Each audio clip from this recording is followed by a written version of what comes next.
How's it going, you guys? Well, if you actually watched that Nashville game, you've seen a lot better games, and there's not a whole lot to say about it.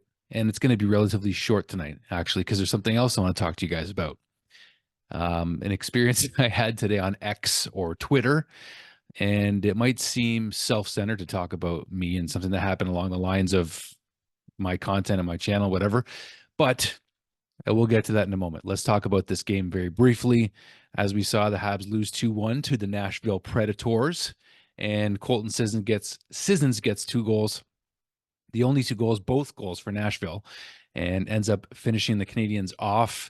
Jake Evans gets the Canadiens' only goal. Brendan Gallagher, or it was Jake Evans, had a disallowed goal for goaltender interference.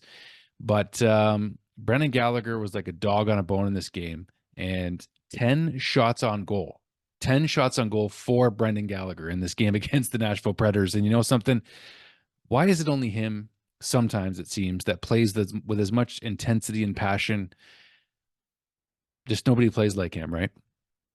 And we've had our ups and downs with him in the last couple of years with the contract extension and how we feel about him as a player.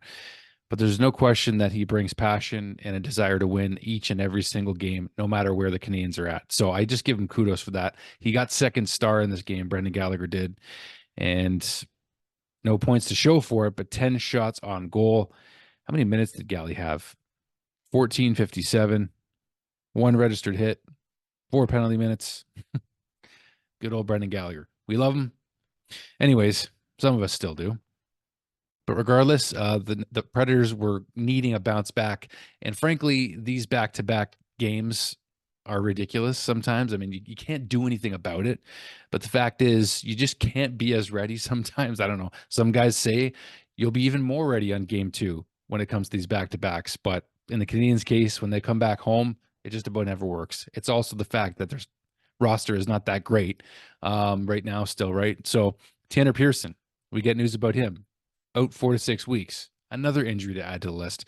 Just when you're getting some good news about David Savard returning to the lineup tonight, which he did, and he looked okay.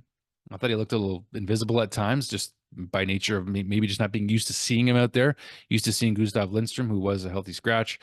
But it was good to see Savvy back. I mean, we got to turn him into a good trade chip before this trade deadline. That needs to happen. Absolutely. And Jake Allen. And Jake Allen played good in this game. 32 shots on goal. Montreal had 37. So Jake Allen makes 30 saves. Not a bad night for him.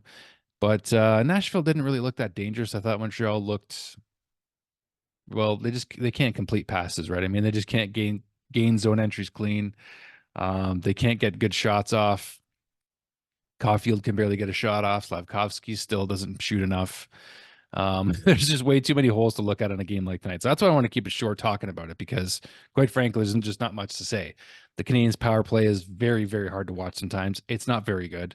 And on nights when they do convert, like last night in Buffalo, I mean, there was no set play even. It was just Nick Suzuki coming in and sniping. So I don't know. It's really hard to watch some nights. So this season is, again, just one where it's just there's nights like these where it's not that fun to watch the Canadiens, right? So let's get right to this.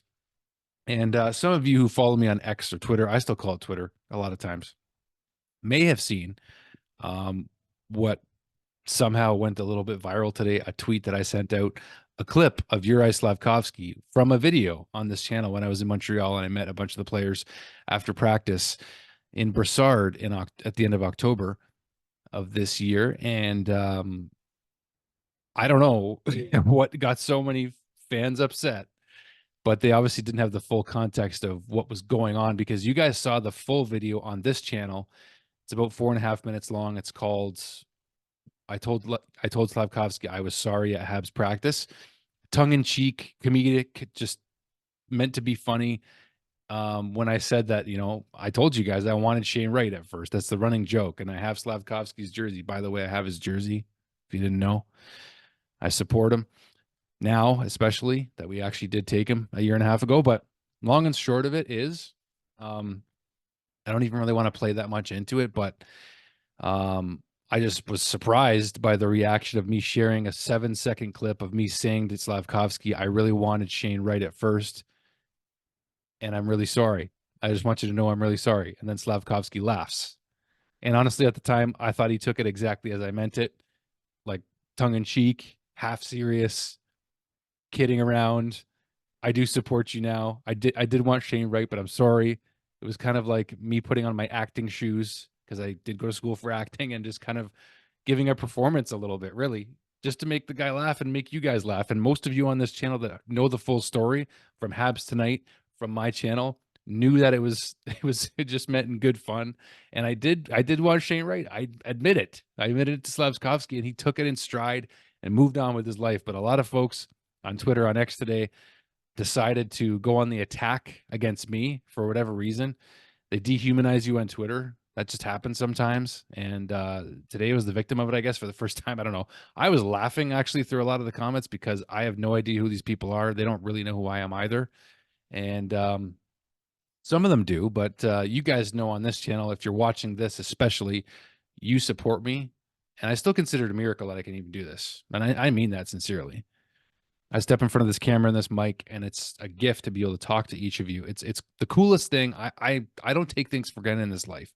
I'm very blessed to be able to do this channel with you guys. So when I saw something like that today, it blew my mind that people were actually that upset about something they didn't really fully understand, in that it wasn't supposed to be that serious. I wasn't trying to put doubt in Slavkovsky. I wasn't trying to, he doesn't care. He doesn't care what any of you think.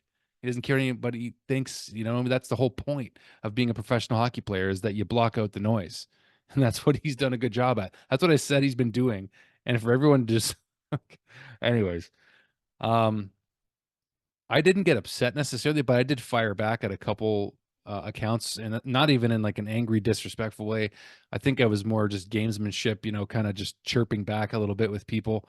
And then I realized I probably did it too much because I responded to everybody trying to just have a little bit of fun, and probably took it a bit, not too far, but I think I just, gave it too much the time of day.